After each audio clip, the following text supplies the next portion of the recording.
Good evening, my name is Garrett, and welcome to The Last Call. Tonight's final drink is from Buffalo Trace. This is Traveler Whiskey, coming in at a 45% ABV. No official age statement on the bottle. So, Traveler Whiskey dropped here recently in 2024, just as soon as the year started, and quickly left the shelves. I can't find it anywhere else. I'm seeing a lot of people saying that it's already gone, kind of thing. So, we're not sure on how shelf stable this one's going to be, but what is Traveler Whiskey? Well, essentially what's happened is Chris Stapleton, who is a country music artist, paired up with the master distiller from Buffalo Trace. They took a batch of 50 different blended whiskeys to find the premium one they wanted to go with, which turned out to be number 40. So the question is this worth the hunt? Is it hype? I don't know. So let's just pop it up and find out today. So as always, we're going to be trying it two different ways. First way, neat, no ice, no water. Second way, we'll add just a drop of water. See if anything changes up. And as always, make sure you like the video, subscribe to the channel, hang around for a bit, become a member if you're interested. Also, I'll be linking some other Buffalo Trace product reviews up above and down below. So if you're interested in learning a little bit more about their offerings. But I was lucky enough to grab this from our Total Wine. The day it dropped, I was able to order one for pickup, and surprisingly, I was able to snag it. After talking to the people there at the store, they were like, it was crazy. It was flying off the shelves. Every time they opened a case, they were having to open up more because they were just going nuts. And again, that's most Buffalo Trace products. Things have kind of calmed down on a few of their releases, but for the most part, it's not surprising, especially being a collaboration project that they're doing here. Nice golden color. Nothing too crazy there. Nice like a dark honey. So, let's go for notes. Yeah, okay. That is good. Very much. I'm going to have to sit down. We'll do an A-B comparison video between this and standard Buffalo Trace, but you get kind of the similar vibe from it. Got a nice fruit layer going on. Nice layer of caramel. Almost like a homemade caramel. Like, not processed or anything like that. Just like fresh off the stove kind of sweetness. A little bit of barrel char going on. A little bit of oakiness. But fruity. Very fruity. Like, I'm getting a bit of berries. Like a darker berry. But also a little bit of apple in there too. A little bit of spice. I'm going to assume there's a little bit of rye spice in this. A little bit of corn sweetness. It's got almost like a corn dusty note going on.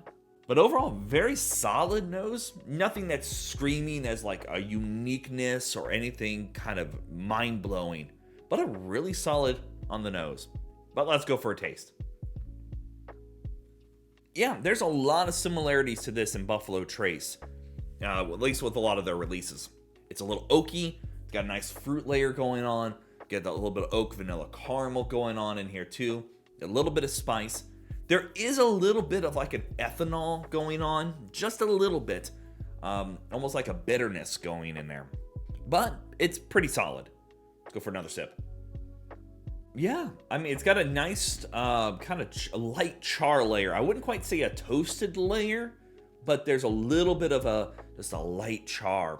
The oak spice is there. There is a little bit of bitterness for me, and my second sip here, I'm finding that bitterness again.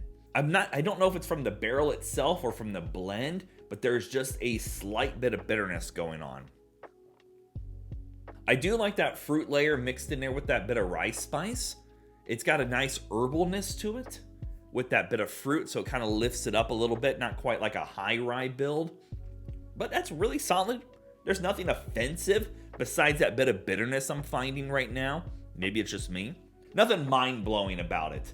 And I kind of expected it, especially because of its price point, but it's good. Okay, let's add a little drop of water. See what changes up here. Being that it's already 45%, I don't expect a lot, but I just do this. Maybe it helps us find a few different other notes. You never know. All right, let's go for notes on the water version. Very similar. I actually pick up a little bit more of like a green apple tartness onto the neat version now. A little bit more spice. This has a little bit more ethanol on there. It's a little bit warmer on the nose. Kind of bitter even on the nose as well. Now, we don't take the water in consideration for the actual review, but it just helps us find additional notes. I mean, yeah, it's similar, but there is a bit more bitterness on the nose. But I do like I'm finding that green apple over here. Let's go for a taste. Yeah, it drinks very, very simple, which I kind of expected to. You get a little bit more of almost like a little bit more of like the rice spice showing up on the taste. Just a little bit. It's interesting. Okay. Overall, it does drinks a little softer. If anything, it does kind of mute out a little bit of the bitterness that I was getting, but you get a little bit more rice spice, but everything else kind of just tanks off. Again, we're kind of proofing it down a little bit lower than probably what it should be. Let's go back to the neat one here. Getting a little bit of a almost peanutty, kind of gives me a Jim Beam vibe going on there. That was weird. I did not expect to find that all of a sudden. It might be that bitterness with that oak note that I'm finding as well, bringing across a little bit more nuttiness, but it's not bad. As always, it doesn't matter what you drink or how you drink it, as long as you enjoy it. I find that the neat way is probably the best way to go here.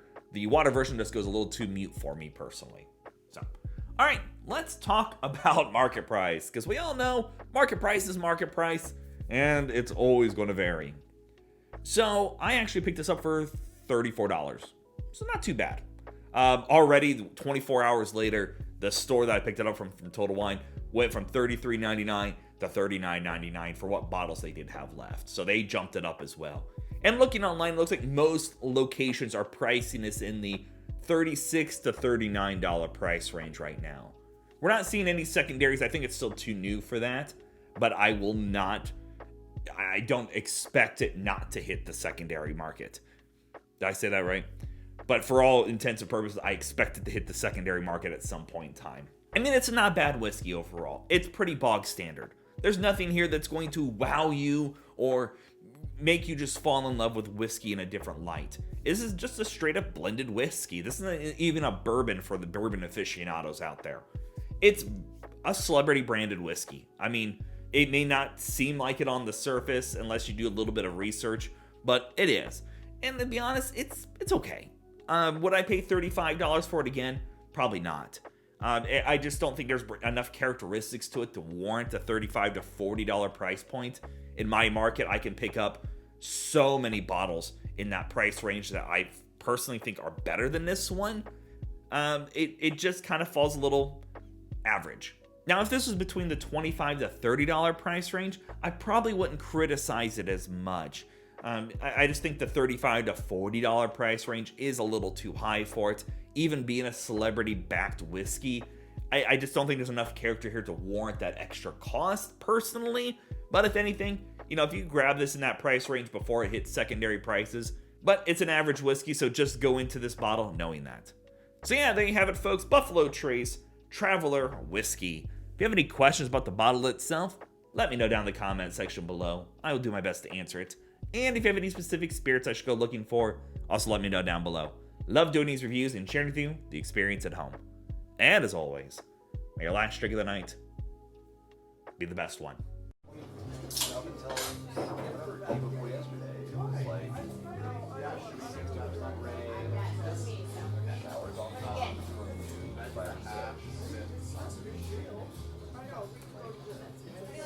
I really like it might